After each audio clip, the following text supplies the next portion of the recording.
Hey guys, good morning. It's me Ate Enero and tara, samahan niyo ako sa aking bagong journey sa bagong lugar. And let's go.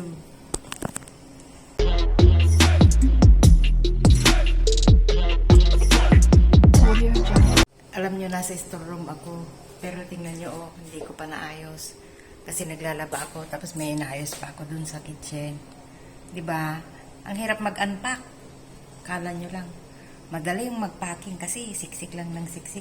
Pero tong mga bata, nakamarka na nga na twins clothes. Winter clothes, summer clothes.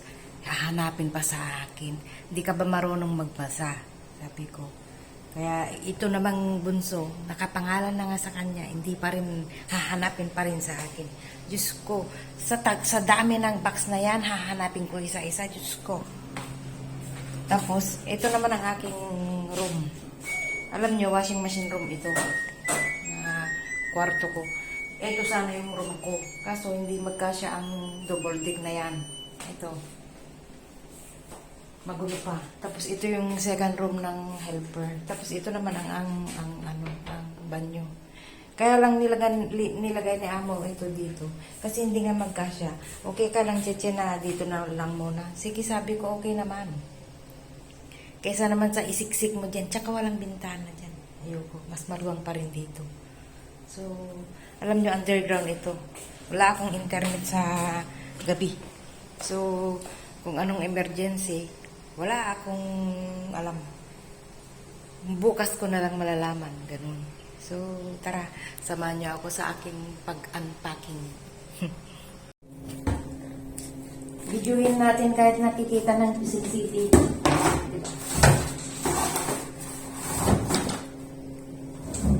Kasi kailangan natin magsalang ng magsalang. Maganda ang init, sabi ni Amo ko na lalaki. Mainit daw dito. Eh, sabi ko, magre-reklamo ka din pag winter kasi malamig din dito. Sabi niya, oo nga. Kaya, alam mo, wala pang kain-kain. Nag-coffee ako. Kaya lang, malayo ang bilihan dito ng ng tindahan. Malayo ang tindahan dito. Kaya, ewan ko na lang kung saan ako bibili ng mga bread. Siguro, bukas na lang kasi day off naman natin bukas. Sagarin na natin ang bumili bukas. Kailangan ko talagang i-rush itong mga labahin ko mga ante. Kasi, maganda yung araw, sikat ng araw. So, adjustin na lang natin yung timer kasi kung 1 hour, 2 hours, matagal. Wala namang dyan. Wala namang madumi. Panay pawis lang. Ganon. Sabi nila lagi, magsampay ka sa labas, Chiche. Magandang sikat ng araw. Hindi kagaya nung dun sa kondo natin. Sabi ko, oo naman. Ito yung mga gustong-gusto ko. Yung magsampay sa labas. Kasi kung sa amin, kahit maghapon mo nakasampay yan, walang natutuyo. Matutuyo ng 2 araw. Kasi, hindi nasisinagan ng araw yung mga building doon sa Central. Magdikit-dikit. Parang nakatitili lang.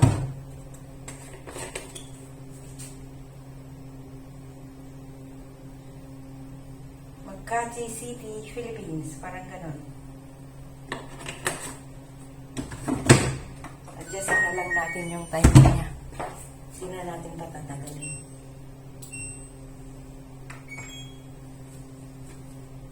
$46 minutes lang. Posible naman na hindi yan magugusot kung 46 minutes, di ba? Sige, mga auntie, magsampay na tayo muna ng unang batch. Kuha tayo ng hanger. Tingnan nyo naman ang mga alaga ko. Ganito na lang ibinulagta ang mga hanger. Pero okay lang kasi aalis sila ngayon. Punta silang China. Ako ang maiiwan. Sabi ng mga amo ko, iwan ka namin, Cheche, dito sa bahay. Mag-isa mo lang. Sabi, burno nga pwede hanger. Aalis sila ngayon. Pupunta silang China. Magre-relax. Mamamasyal. Tapos babalik na raw sila ng ng Sunday night. Sabi ko kaya mo ko, pwede bang iwan mo muna yung sahod ko kasi magde-day off ako. Sige, sabi niya. Pero hindi pa sahuran days. Sa totoo lang. Ang sahuran days ko sa 15. Ano pala ngayon? Kahapon, naghiling ako. 10. Sige, sige. Alam niya naman na malayo kasi ang day offan natin. Pupunta tayo sa malayo. So, hindi rin na tayo convenient na nakakaalis ng agad-agad na magpadala. So, consider naman lang niya yun. Pero salamat pa rin kasi walang reklamo ang mga amo ko. Ako nga, hindi ako nagre-reklamo. Bakit sila magre-reklamo? Charot. Di ba? Alam niyo mga ante, mapapalabang tayo sa sunblock nito. Marami akong klaseng sunblock. Kaya lang, mas pinipili ko yung mga tinted na sunblock. Itong mga to. Biore UV. Tapos, Banana Boat Ultra Protect. Mga branded. Kaso, mas pinipili ko yung ito. Made in the Philippines. Her choice. Malapit na mag-retire. Ubus na yata ang peg. Pero meron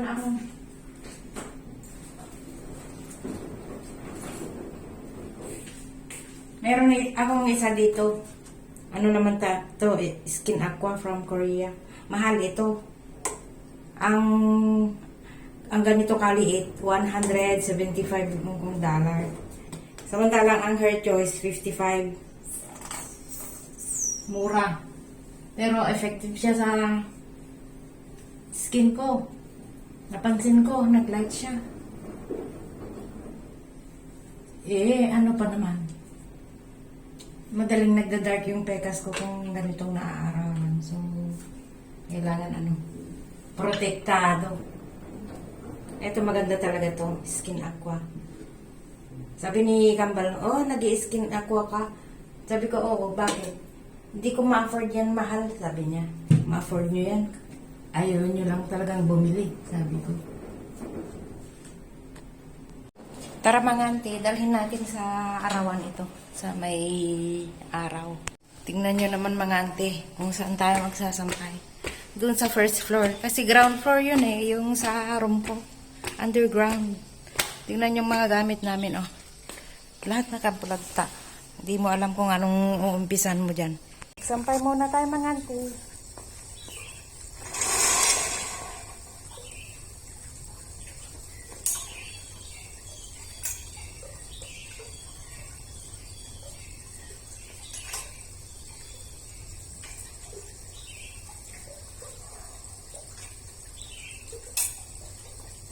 Paghiwa-hiwalayin muna natin.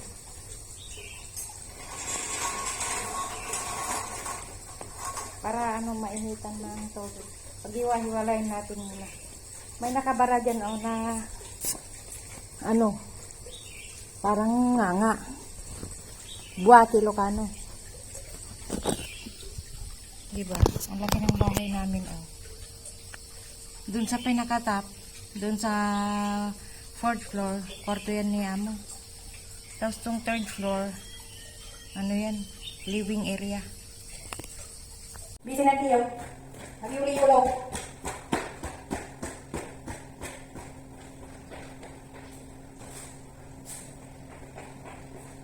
Saan tayo lang, ayan. Yung tikon niya, may isa nag-isimpa. Kung na yung siguro atin, dito tayo nag-isimpa. Diyos ko.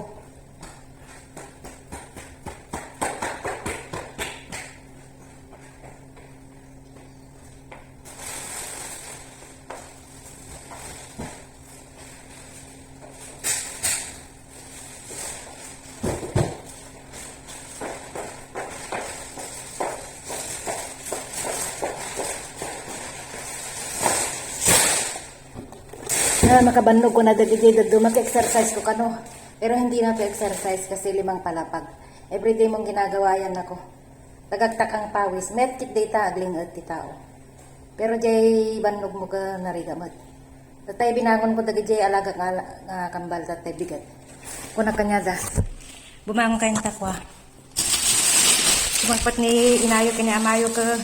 Dapat nga nakaring kayong ta. Nagirubot kayong mapang kay Jay. Kuamain lang, Jay China. Kung nagsakit igurgurong may cheche, di lang mabalin nga iturog mi pay. May lang kumano ang deng bilin nga no sumangpot daga nakarubot kayon. Kunak. Let's go. 6 hours later. 9:45 na. Pero hindi pa ako tapos sa taas. Pero okay lang kasi mag-isa nga ako dito. Bukas naman di off ko. Alam niyo yung trabaho ko.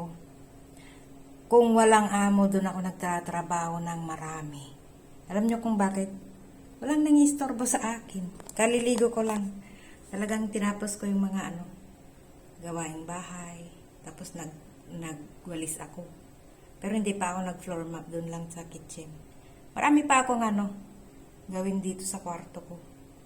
Kasi pag bumaba ako dito, marami akong nakikitang gagawin. Pag tumaas ako, marami din akong makikitang gagawin. So, no choice ako kundi yun, ganun. So, punta tayo sa living area. Nandun kasi yung mga tupihin ko. Ay, may sampay pa pala ako dun sa taas, yung 2 bedsheet. So, tara. Akyat tayo sa taas. Kasi pupunta tayo sa rooftop. Gutom ako mga ante. Kakain muna tayo ng dinner. Alam nyo, mag-alas 10 na. Pero, gagawin ko na lahat. Para kahit late tayong magising, okay lang. Magsandok na ako ng ante. Diyan lang muna siya.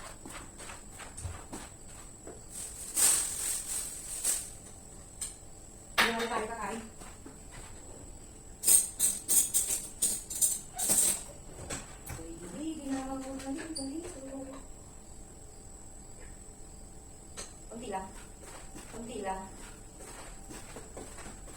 Kunti lang kakainin natin kasi kain pa tayo ng prutas. As usual. Upo ulit tayo dito sa may hagdan. Alam niyo kung saan ako umupo. Dito sa hagdan dito. Kasi mas komportable tayo. Ayan. Ewan ko bakit nagaganyan ng phone ko. Susurrender na yata. Humihingi na ng kapalit. Alam niyo yung phone ko na to, ito. About, na siya? About, 5 years, 6 years. Matibay siya. Xiaomi. So, kain muna natin ng ang itlog. Breakfast, lunch, dinner, tapos merienda pa. Ang itlog na ito. So, kain muna tayo. Kahit matapos tayo ng hanggang alas 11, alas 12. Okay lang kasi wala na amo. At least, malinis ang bahay nila. Mas mauna man silang dumating kaysa sa akin sa day off ko. Walang problema. At saka hindi yan nagre-reklamo. Malinis o maduming bahay. Walang reklamo yan. Yan ang gusto ko sa amo ko. Walang reklamo. Alam niyo, ang panakaping ganda dito kastoy. Ito talaga yung bowl na kinakain nila. Hindi sila nagpipinggan. Ang pinggan pinilalagyan namin ng mga ulam. Ganun. Pero sa Pilipinas, ang mangkok nilalagyan ng ulam tapos yung pinggan ang pinagkakainan. Di ba? With tinidor at kutsara pa tayo. Sila hindi, chopstick lang, sapat na. Kaya pag minsan, pag kumakain ako, sabi ng alaga ko, bakit nagkakamay ka? Hindi ka mag-chopstick? Eh, sabi ko, mas masarap kumain pag nagkakamay eh. Tapos sabi nila, Indian style daw ako. Okay lang, kahit anong style yan. At least makakain, masarap ang pagkain pag kinakamay.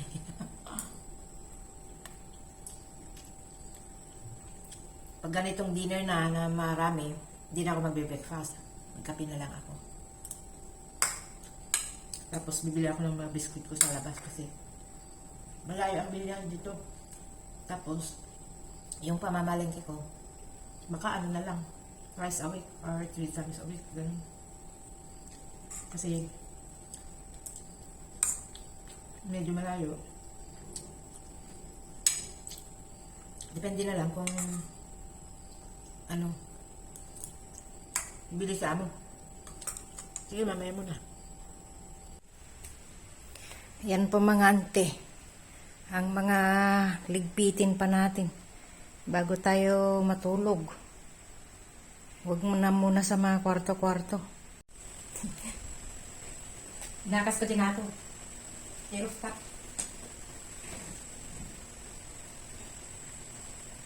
Kailangan malapas ko dito itakwa. Sa parin ito mo lang sa mga nag-overtime ang auntie nyo. Kasi bukas day off natin. Yung oras na. Galas 11 na. 10:29. 10:30 na. Di ba ni? Kasi pag nandito ako, may internet pa. Pero pag nasa baba na ako, wala na. Pag nasa bundok ka na ng sa amin. Di ba, gulong tayo ng bigat. Gulong na muna yung kanupod. Bibili tayo ng maraming pagkain, biskuit, gano'n. Alam niyo, hindi libre ang merienda ko dito. Kasi hindi alam niya anong gusto ko. Pati kape ko, binibili ko. Kasi hindi rin alam niya amor kung anong gusto ko. May butterfly, oh, lalaki. Nagulo man.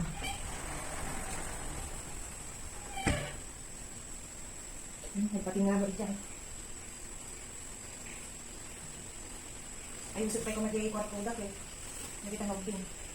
Pero kung ano lang tayo kung ayusin doon na ngayon. Sige lang. Kasi kung naayusin ko na ngayon, kaya natin ilagay ito. Itong bedsheet. Kasi malilit ang mga bedsheet na dinala namin. Pang single size lang. Eh yung mga bed nila ay queen size. Ito kaya ito. Try na natin. Ayan siya, oh. Na-stuck na siya sa loob ng glass window. Palabasin nga natin.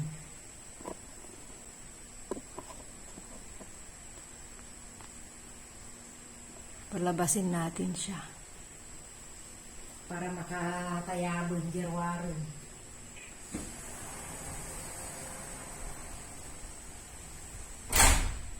Ayun, na-stuck ulit. Muy mga auntie. Anak panalpas. Las 11. Napana kami nagisirray di baba. Tagtataol lagi di aso ti karoba. Kasi gayam nga oras ka dagron-ron datoy. Naka-uniform da. Nakita-tatawa. Iba pala. Hindi kasi ako sanay sa mga ganitong lugar. Kasi sa tagal ko na dito sa Hong Kong, 10 years na yata. Ngayon lang ako nakaranas ng ganitong bahay. Yung dating bahay namin, mga building lang. Eh, ito ay talagang bahay. Kaya nagugulat na lang ako pag may tumatahol na aso. Ang lalaki pa naman ng aso dyan o sa kapitbahay. Yung parang talaga, nangangagat talaga. Ayun. Hindi pa ako natatapos dito. Kasi pinuntahan ko yung room ni Kambal. At ilalagay ko sana yung isang bedsheet. Hindi talaga kasya. Pang pang single size lang yung bedsheet na dati. Kailangan bumili si mami nila ng malaking bedsheet, yung pang queen size. Kasi ganun ang size ng mga bed nila. So, ayun. It's time to say bye-bye-bye na kasi matapos ko ito. Matutulog na rin ako. Pagod na pagod ako sa maghapon mga ante. Kala nyo lang. Diba? O, dyan na naman yung butterfly. Maraming butterfly dito kasi at saka ibang insekto. Kasi bundok nga. Pero peaceful. Wala kang naririnig na andar ng sasakyan, ganun. Talagang nasa bundok ka lang. Pero high-tech na bundok din. God bless us all. Daming daming lumilipad.